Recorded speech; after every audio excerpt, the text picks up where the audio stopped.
On this Tuesday night, pressure builds on U.S. President Joe Biden. The amplifying calls from Democrats for him to drop out of the race for the White House. He's got to address it in a real way. As Donald Trump uses the Supreme Court's landmark ruling on immunity as leverage. Hurricane Beryl barrels through the Caribbean, what makes the storm unprecedented and a warning to Canada's East Coast. Water woes, what thousands in Halifax have been ordered to do as Calgary's situation gradually improves. This ain't Texas. And breaking barriers at the Calgary Stampede. I just saw myself represented, which historically I haven't been. How Beyonce's big energy is redefining cowboy culture.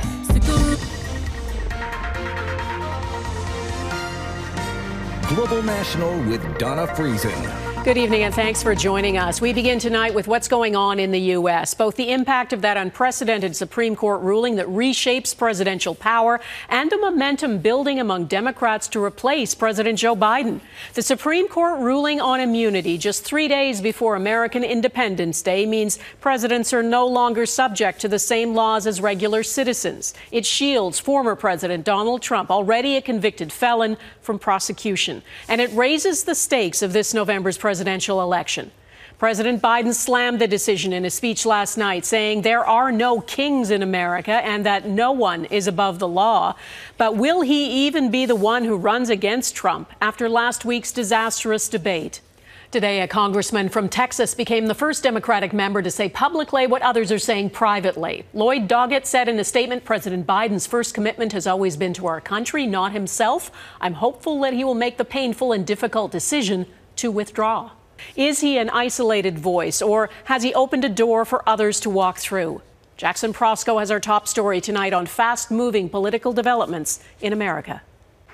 Caught in the eye of a political storm, President Joe Biden was kept away from reporters during a hurricane briefing, his future increasingly uncertain. 5 days after his disastrous debate performance, Biden still hasn't taken questions or held any unscripted events. We are acknowledging what people are seeing, but we do believe this was in this instance, it was a bad night. The president's fitness to serve and ability to win re-election are now in serious doubt. I think it's a legitimate question to say, is this an episode or is this a condition? Former Democratic Congressman Tim Ryan penned a scathing op-ed calling on Vice President Kamala Harris to become the party's candidate, writing, "Witnessing Joe Biden's struggle was heartbreaking, and we must forge a new path forward." Democrats need to be seeking the truth and looking for as much information as possible in the next week or so that they can make a really informed decision. And now the stakes of November's election are so much higher after Monday's Supreme Court ruling granted former President Donald Trump partial immunity from prosecution, expanding the unchecked power of the Oval Office. It gives this vast immunity to any president who's coming up. And that does make him a king. Trump is already suggesting he will indeed test the limits if he wins. On social media, he vowed retribution and promoted calls for military tribunals for political rivals. The American people must decide. They want to entrust the president once again, the presidency, to Donald Trump.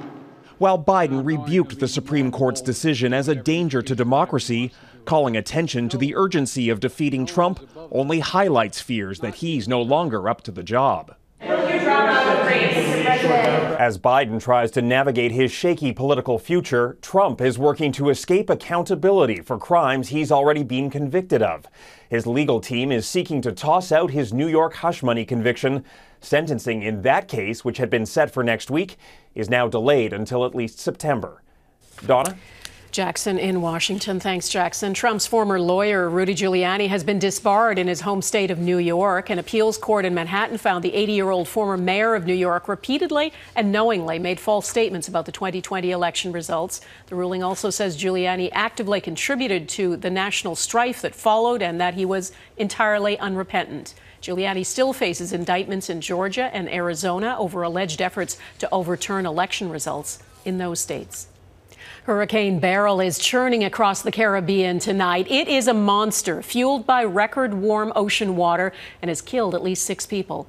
It grew into a Category 5 storm overnight, the strongest hurricane ever this early in July. Beryl is losing intensity, but will still be a dangerous storm as it hits Jamaica tomorrow and then is expected to track near the Cayman Islands and head towards Mexico's Yucatan Peninsula.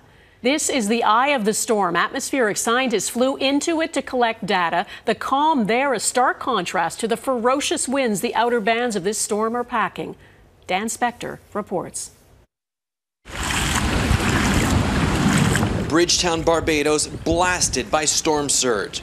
Boats battered ashore in St. Vincent. Over the course of a few days, Hurricane Beryl rapidly grew into a massive Category 5 storm, hitting idyllic Caribbean islands with 240 km/h winds. The Prime Minister of St. Vincent and the Grenadines saying his country's Union Island was among the hardest hit. 90% of the houses have been severely damaged or destroyed. Scientists are calling Beryl an historic storm. So it's unprecedented. We've never had a storm like this at this time of the year on record in the Atlantic. Levi Silvers says a storm like this would usually only come months into hurricane season, but that abnormally warm sea surface temperatures, at least partially driven by climate change, caused Beryl to form earlier and further to the east than usual. It's an ominous looking season. Beryl is expected to hit Jamaica next. People living in low-lying and flood-prone areas have been urged to seek shelter. Storm surge could raise waters more than 2 meters or up to 8 feet above normal levels. It's scary from where I sit. Desmond Saunders says many offices in the Jamaican capital closed at noon on Tuesday to give people a chance to prepare. According to Saunders, grocery stores are seeing long lines and empty shelves. Especially bread. I don't know what it is, but bread, we saw that in Corona, and now we're seeing it again. These fishermen hope Beryl changes course. Only hope and pray it change. According to scientists, Canada's east coast should take notice of what's happening in the Caribbean right now and start preparing for possible extreme rain later in the hurricane season. Dan Spector, Global News, Montreal. There is some good news for Calgarians. Indoor water restrictions were lifted today for the city and several surrounding communities. They were imposed 26 days ago after a major water main broke. Calgarians are being urged to ease back into their typical indoor water use so the system isn't overwhelmed. In Nova Scotia, more than 200,000 people are under a boil water advisory tonight. People living in Halifax and the surrounding suburbs are being told not to drink their tap water after a power failure at a major water treatment plant. Heidi Petracek explains. What does it say on the ground? Nice little latte to go? Rambler's Coffee Shop is finding ways to cope with Halifax's boil water advisory. We diverted the water from our espresso machine to just a big 18-liter jug of water, and we've been boiling water in our kitchen. Certain items are off the menu, but they're open while other businesses have closed. A large portion of the city, including the downtown core and surrounding suburbs, are under the advisory, affecting 210,000 residents. It was issued Monday evening after the utility discovered a problem at one of its major water treatment plants. There was a power interruption internal to the facility.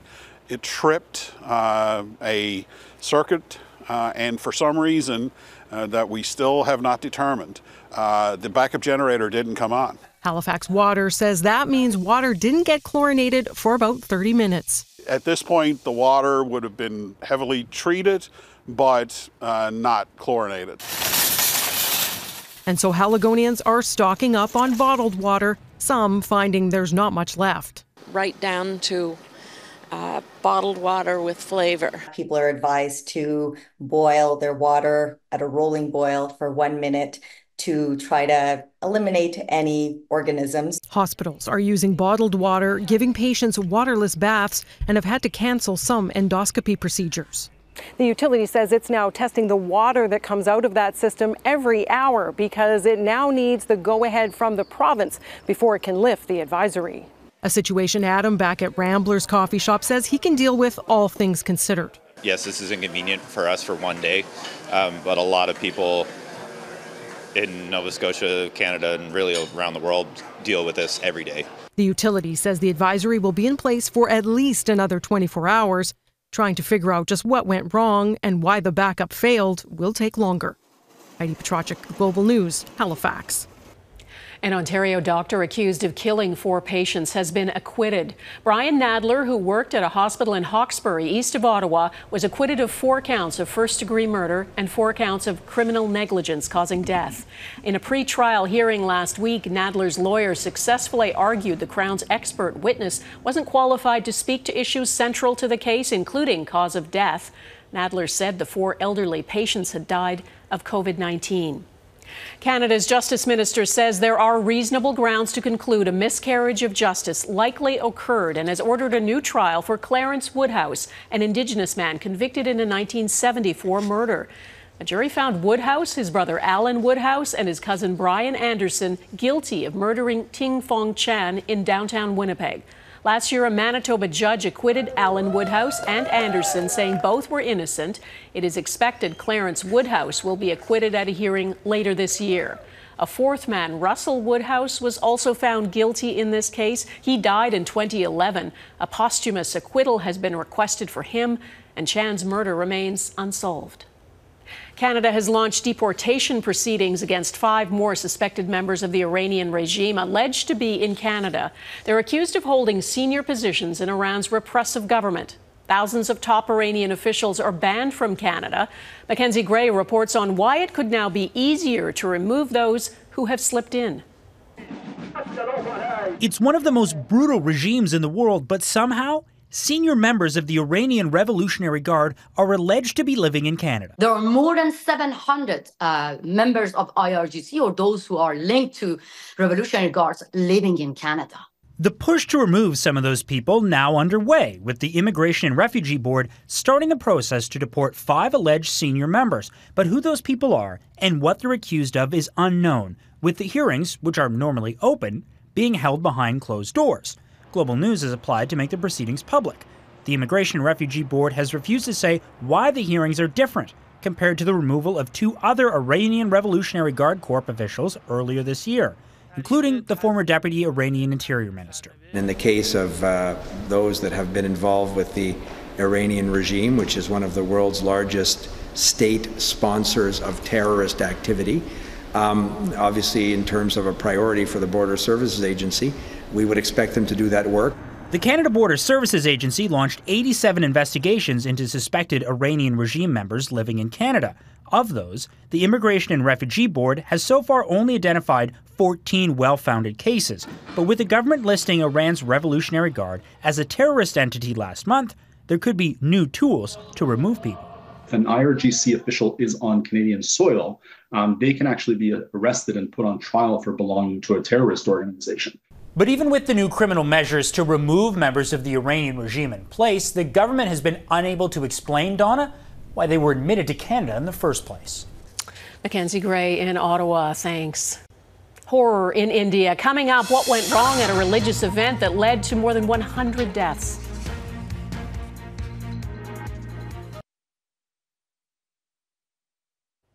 In India, panic at a religious gathering caused thousands of people to rush out of a makeshift tent, and many of them were crushed in the mayhem. At least 116 people were killed, scores of others were injured.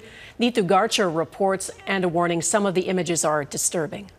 A religious gathering in India's most populous state, Uttar Pradesh, turned fatal Tuesday night. This man saying, "I came to attend the event with 8 other people, but no one survived." This witness saying people started falling one upon another. Those who were crushed died. People there pulled them out. Local officials cite overcrowding as a major factor. They said despite the capacity of about 5,000 people, some 15,000 attendees had gathered for the event with Hindu spiritual leader Bole Baba. This district administrator said just when the event was about to start, overcrowding and excessive humidity sparked sudden commotion, and people rushed to leave a makeshift tent. Trucks and private vehicles were used to transport bodies to hospital, where distraught family members gathered to mourn. Indian Prime Minister Narendra Modi expressed condolences to the affected families and said the federal government is working with state authorities to ensure the injured receive help. The state's chief minister called the incident extremely sad and heart-wrenching, adding the cause is under investigation.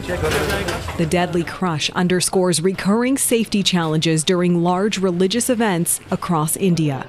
Neetu Garcha, Global News, Vancouver. Still ahead, how Israel's prime minister is doubling down on the war in Gaza.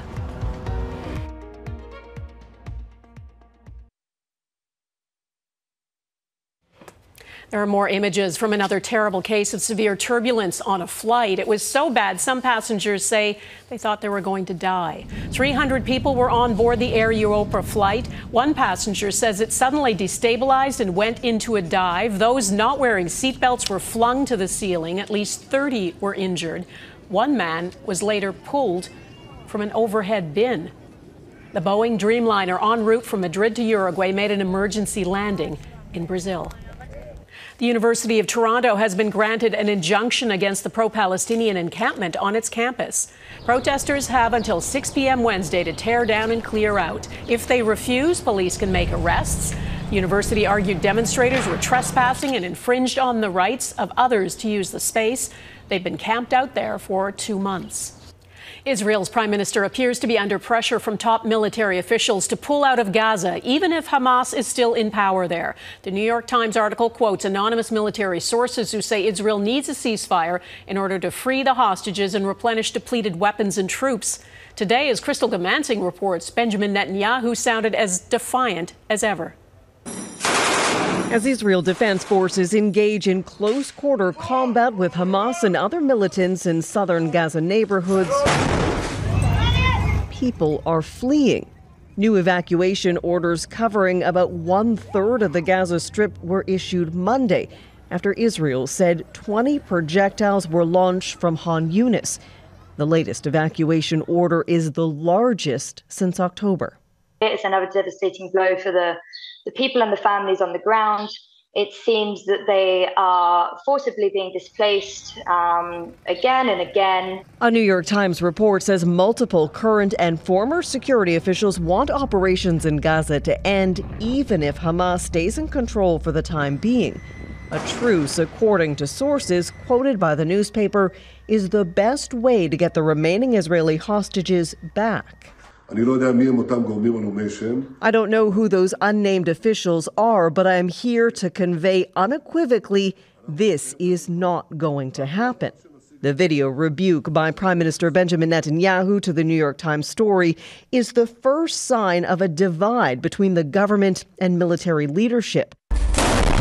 More than 300 Israeli soldiers have been killed in action in Gaza so far. The report says Israel is also running low on munitions and needs to give troops a rest. But there was no talk of a truce from the chief of the general staff, just an acknowledgement of an exhausting, very important pursuit as he outlined Israel's successes in destroying Hamas and its infrastructure. The fate of those caught in the middle of the fighting remains top of mind. Crystal Gamansing, Global News, London. The president of Hungary made a surprise visit to Kyiv today. It's the first trip Viktor Orban has made to Ukraine since the start of Russia's full-scale invasion. He's just taken over as rotating president of the European Union, and he recommended Ukraine agree on a ceasefire. Orban has repeatedly blocked, delayed, or watered down EU efforts to help Ukraine, and he's been an outspoken critic of Western military aid. Now we're running to the first spot that we find. Next, how Beyonce's new album is spurring inclusivity at the Calgary Stampede.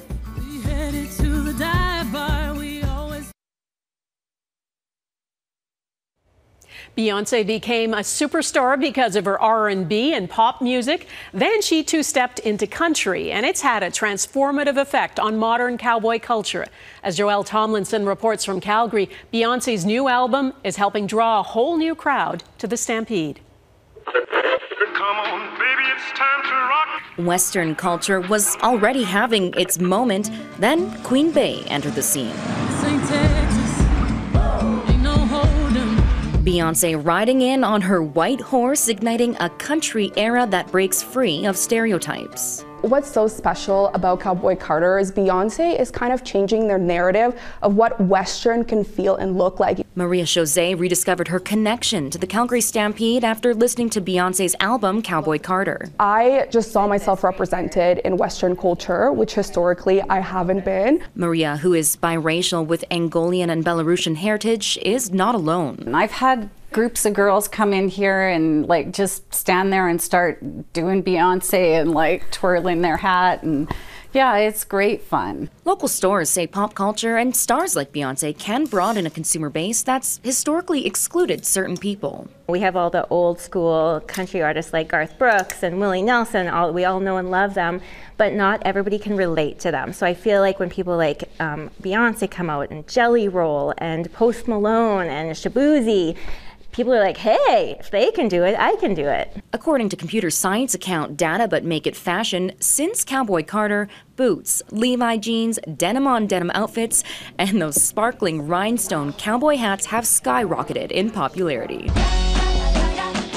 Making the Midway this year not just a celebration of Western heritage, but a new beacon of inclusivity and cultural unity. It's very exciting to feel like you can be a part of the community. And a place where Maria and others can feel a little more at home. Joelle Tomlinson, Global News.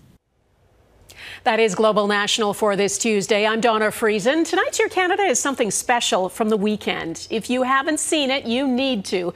Canadian actor Michael J. Fox made a surprise appearance with Coldplay at Glastonbury.